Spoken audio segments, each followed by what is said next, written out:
Edgar Cayce on creating harmony. Ye will not find harmony with others until ye find peace and harmony in self. Study to show thyself approved unto God. Find harmony in self, and ye may bring it into the experience of others. In the desire to create harmony, physically and mentally, and in relationships with those in the home, in the work, and in other environments, this, of course, the entity must understand and also comprehend. Harmony must first be within self. The entity should realize that the fact that it is aware, or is conscious of itself in material experience, is proof that the universal consciousness, or God, is aware of the entity and has need of the entity, that the entity, as well as others, glorify that which is best within self or magnify the fruits of the Spirit of truth, which are brotherly love, gentleness, long-suffering, patience. Against such there is no law. In such there is harmony, there is peace in body-mind, in soul.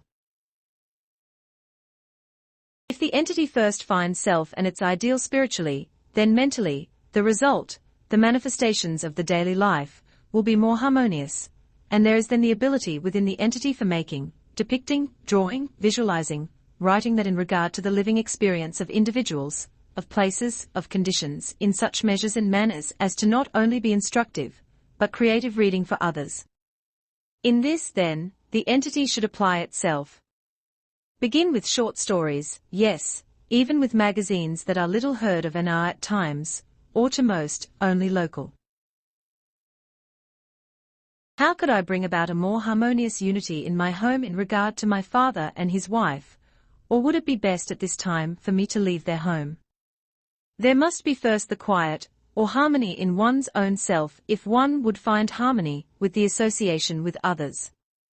As we find, if we would have an alternative, not to remain away from home all the while, but portions of the time, it would be well.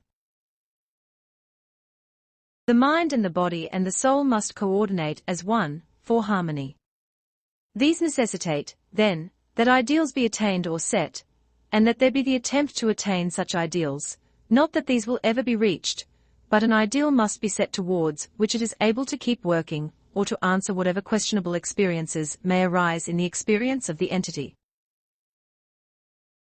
How can she conduct herself so as to gain the goodwill and respect of her family and friends, and rid herself of her temper? As indicated, there must be builded the purposefulness in knowing self as one with constructive influences that build for peace, harmony and happiness.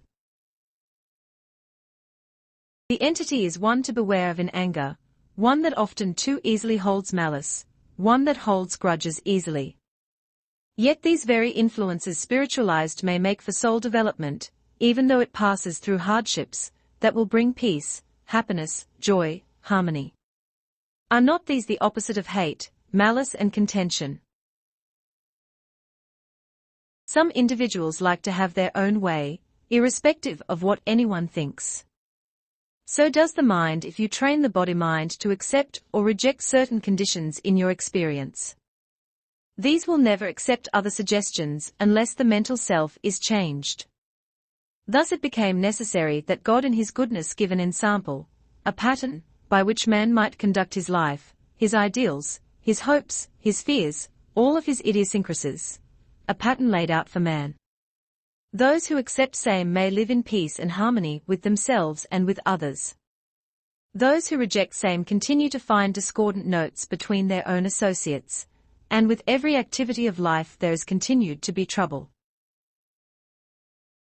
Train or teach thy associates not only to be worthwhile but worthwhile for something, for an ideal. Not as of country, but that just to be kind, just to be gentle, patient, long-suffering and with brotherly love is greater than they that may be able to lift many weights, or to tear down many cities. For he that is able to control his own temper, his own purpose, is greater than he that may even take 7 cities. Then, let thy activities then be such that the law of the Lord is ever before me, if ye would find harmony and peace in thy sojourn in the present.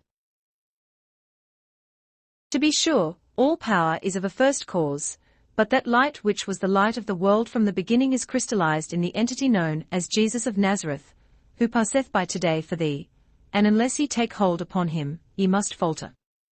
Thus there should be the turning within, with the relying upon him, who is able to supply the needs of the spiritual, the mental and material things. For the earth is the Lord's, and the fullness thereof, the cattle on the hills, the silver and the gold, and only in him may ye find that full, complete independence, which is necessary in the experience of the entity if it would succeed. Put away hate, malice, jealousy, or the taking sides with any that stir up strife. Be ye rather on the Lord's side, knowing that no man is in any position of power or might save by the will of the Father, that there may be fulfilled that which has been promised of him, by him, and through that advent of the man Jesus into a material world. Then, as ye meditate upon the meaning of the resurrection of this man of God, know that the way is open to thee to approach the throne of God, not as an excuse, not as a justification, but rather in love, in harmony, in that which brings hope for a sin-sick world. Let the body learn that, he that would have harmony must be harmonious first within his own self, and such radiation from self will bring to the home, to business, to friends, such a peace that brings harmonious contentment, through not necessarily satisfied, but be content with that in hand, and so act, so live, and so manifest harmony through self's action, as to bring that to pass, for what is sown one also reaps. When the act, either by physical deed, implication or word, is such as to put even the question mark as to what is the intent and purpose, dissatisfaction is created, and remember, thoughts are deeds and may become crimes or miracles. Apply that in the relations with the home, and the harmony as is sought will be the outcome. There is the love, the hope, the desire that each be in harmony and peace. But the harmony and peace must be within self first, if it is to be between one another. This ye know, ye will never find harmony by finding fault with what the other does. Neither will the other find harmony without considering what the other will think or be, or care for.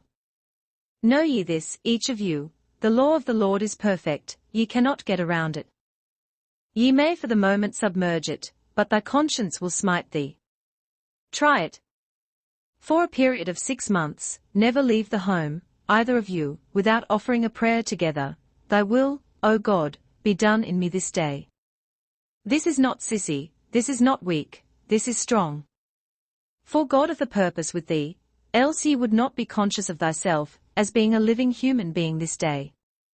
Then quit yourselves like children of God, appreciating that privilege. Speak to him as to thy Father, he will answer thee as thy Father who loves thee. Through the phenomena or work of Edgar Cayce, or the study of same, there are manners presented through which there may be attained greater peace and harmony in the experience of all that seek. Then, this phase of the work of Edgar Cayce should be that upon which the greater stress should be put or laid. For, there must come to the consciousness of all the awareness that within self there is to be found that harmony, that peace, before being able to bring about such in the dealings one with another. Then, as we have indicated again and again, that which has been found good in the experience of many should be presented, in a way as to give the opportunities for others, too, to know that they are children of the Most High God, and that there's an access to Him, through the simple, unostentatious life as was manifested in His Son, Jesus, the Christ. These be the things that will prove the value of such in the affairs of man at this time.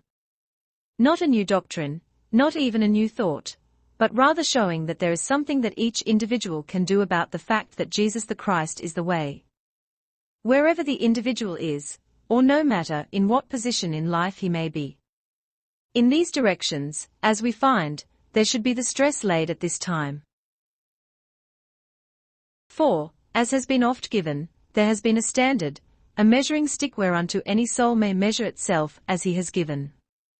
As oft as ye do it unto the least of these, my brethren, ye do it unto me.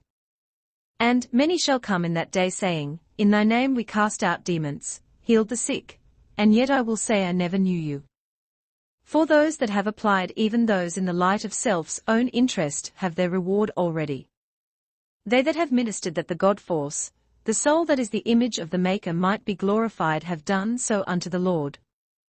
His brethren, his individual selves are, but the material manifestations of that creative force in a material world.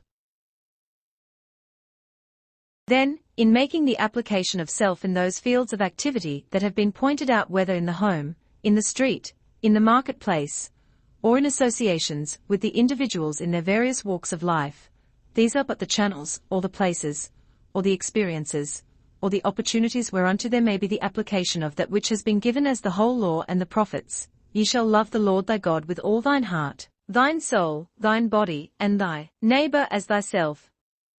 In this manner may there be the practical application of those things given, that the soul, the heart, the mind, may grow in grace, in knowledge, in understanding, and thus create for self and the associations, and the surroundings that first of contentment, then peace and harmony that will make for the more and more awareness of his presence abiding with thee.